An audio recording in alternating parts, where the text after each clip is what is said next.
Class 9 science chapter number 8 बल तथा गति का क्या है नियम। ध्यान से समझिए तो फिर नोट करिएगा। सबसे पहला टॉपिक लिखा गया है क्या, गति। क्या लिखा गया है, गति। यदि कोई वस्तु अपनी स्थिति में परिवर्तन लाता है तो वह वस्तु को हम लोग क्या कहते हैं, गतिशील वस्तु कहते हैं। ये गति की परिभाषा नहीं है। क्या बताया जा रहा है कि यदि कोई वस्तु अपनी स्थिति में क्या करता है, परिवर्तन लाता है तो उस वस्तु को हम लोग क्या कहते हैं, गतिशील वस्तु कहते हैं। अर्थात गति की परिभाषा वस्तु की स्थिति में परिवर्तन होना क्या कहलाता है, गति कहलाती है। वस्तु की स्थिति में परिवर्तन होना क्या कहलाती है, गति कहलाती है। अर्थात जब कोई वस्तु अपने चारों ओर की वस्तुओं की अपेक्षा अपनी स्थिति बदलती रहती है, अपने अगल बगल के वस्तु की अपेक्षा अपनी स्थिति कभी यहाँ से वहाँ, वहाँ से यहाँ, तो ऐसे वस्तुओं को हम लोग क्या कहते हैं, गतिशील वस्तु। और इस प्रकार बदलती हुई स्थिति को क्या कहा जाता है, गति कहते हैं। इसके बाद है न्यूटन के गति के नियम।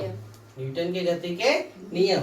न्यूटन के गति के नियम न्यूटन ने अपने पुस्तक, प्रसिद्ध पुस्तक प्रिंसिपिया, पुस्तक का नाम क्या है, प्रिंसिपिया में दिया, जिसका प्रकाशन 1687 ईस्वी में किया गया था, है ना। देखो इन्होंने गति के कितने नियम दिए, 3 नियम दिए। गति के कितने नियम दिए, 3 नियम।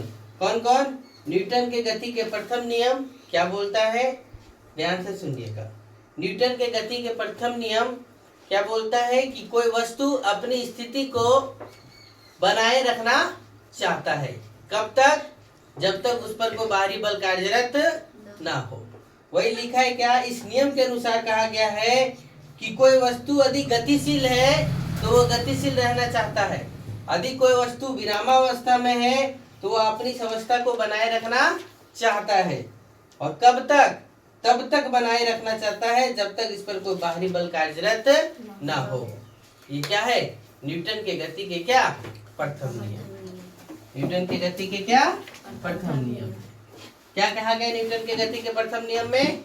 कहा गया कि कोई वस्तु अपनी अवस्था को तब तक बनाए रखना चाहता है जब तक उस पर कोई बाहरी बल कार्यरत ना हो। सिंपल सी भाषा में याद रखेंगे। क्या याद रखेंगे कि न्यूटन के गति के प्रथम नियम में कहा गया कि कोई वस्तु तब तक अपनी अवस्था को बनाए रखना चाहता है जब तक उस पर कोई बाहरी बल कार्यरत ना हो।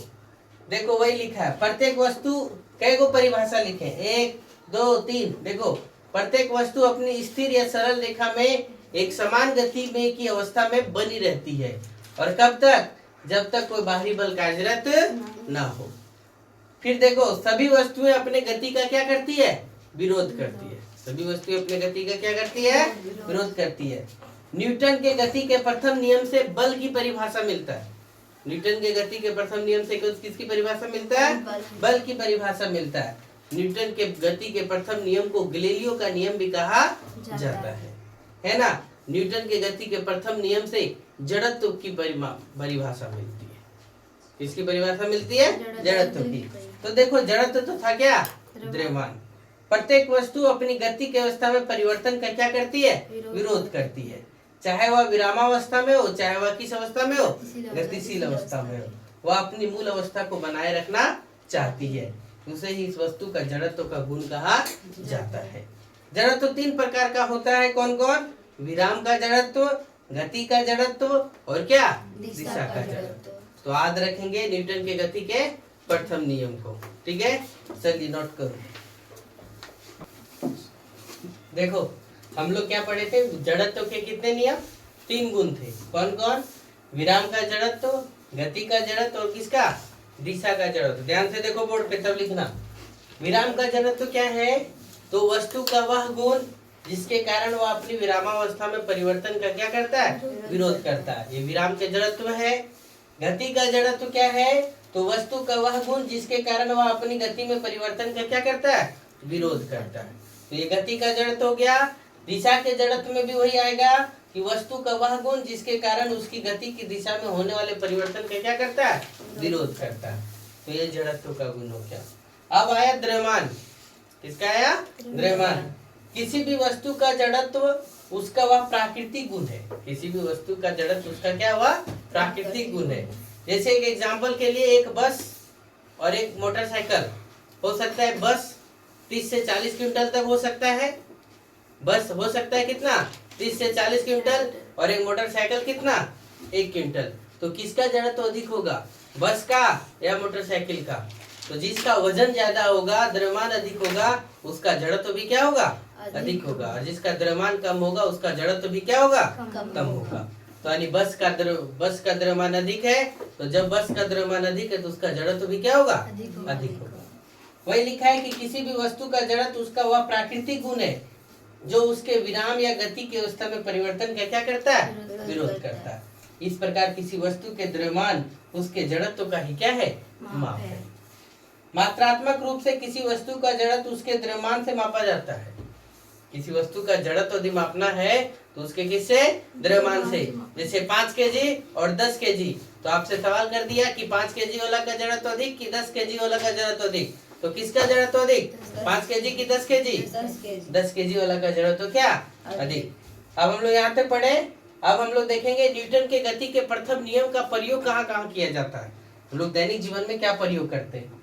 तो देखो पहला एग्जाम्पल दिए, कंबल को डंडे से पीटने पर धूलकण का क्या हो जाना, बाहर निकल जाना। जैसे ऐसे कंबल लिए और कंबल से हम डंडा को कंबल में किसको, डंडा से मारे तो कंबल तो उधर हट गया, लेकिन जो धूलकण है जहीं का नहीं रहना चाहा, इसलिए धूलकण बाहर निकल गया।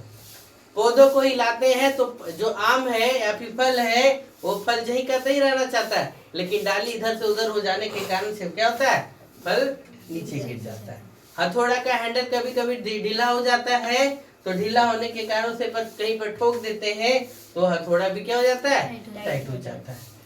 अब देखो रुकी हुई बस के अचानक से चल देने से, जो गाड़ी रुकी हुई है अचानक से चल देने से, आदमी जो उसमें बैठा हुआ यात्री है वो किधर की ओर, पीछे की ओर है, किधर की ओर है, पीछे की ओर चला जाता है ना।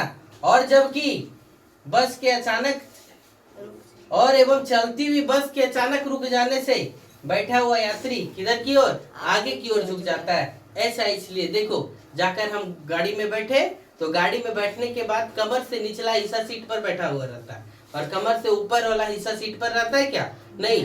तो ये क्या हो गया, बस के संपर्क में हो गया, और तो बस गतिशील हुआ लेकिन शरीर गतिशील हुआ क्या, कमर के ऊपरी हिस्सा गतिशील हुआ क्या। और जब गतिशील नहीं हुआ तो जिस कारण से गाड़ी जैसे एक्चुअली तो क्या हो गया, मनुष्य या यात्री किधर की ओर, पीछे की ओर झुक जाता है। लेकिन वही कंडीशन फिर समझना, जैसे ही गाड़ी चल रही है तो कमर का निचला हिस्सा भी क्या है, गतिशील है, क्या है, गतिशील है, लेकिन ऊपरी हिस्सा क्या है, गतिशील है क्या, नहीं है। लेकिन जब क्या हो जाता है कि ये शरीर ऊपरी हिस्सा क्या हो जाता है, गतिशील हो जाता है, और निचली हिस्सा क्या, गाड़ी के संपर्क में तो स्थिर हो जाता है, और जिसके कारण से ये गति में ही रहना चाहता है और वो स्थिर में रहना चाहता है, तो ब्रेक लगाता है तो मनुष्य किधर की ओर, आगे की ओर झुक जाता है। फिर देखो चलती हुई ट्रेन से कूदो या फिर ऑटो से कूदो, तो कभी कभी देखते हैं ना कि चलती हुई ट्रेन से गिर गया, है ना। यदि आप चलती हुई ट्रेन से भी उतर रहे हैं या बस से भी उतर रहे हैं, तो जिस दिशा में बस या ट्रेन जा रही है उसी दिशा में यदि आप दौड़ते हुए चले तो क्या होगे, आप गिरेंगे नहीं, यानी आगे की ओर झुक जाएंगे। फिर एक खिड़की में गोली मारने पर वह खिड़की क्या हो जाता है, छिद्र हो जाता है, जबकि पत्थर मारने पर वह क्या हो जाता है, टूट जाता है। ये यहाँ तक था क्या, न्यूटन के गति के प्रथम नियम का उदाहरण। कल हम लोग पढ़ेंगे न्यूटन के गति के कौन सा, द्वितीय नियम को। आज यहीं तक रखते हैं, ठीक है, चलिए।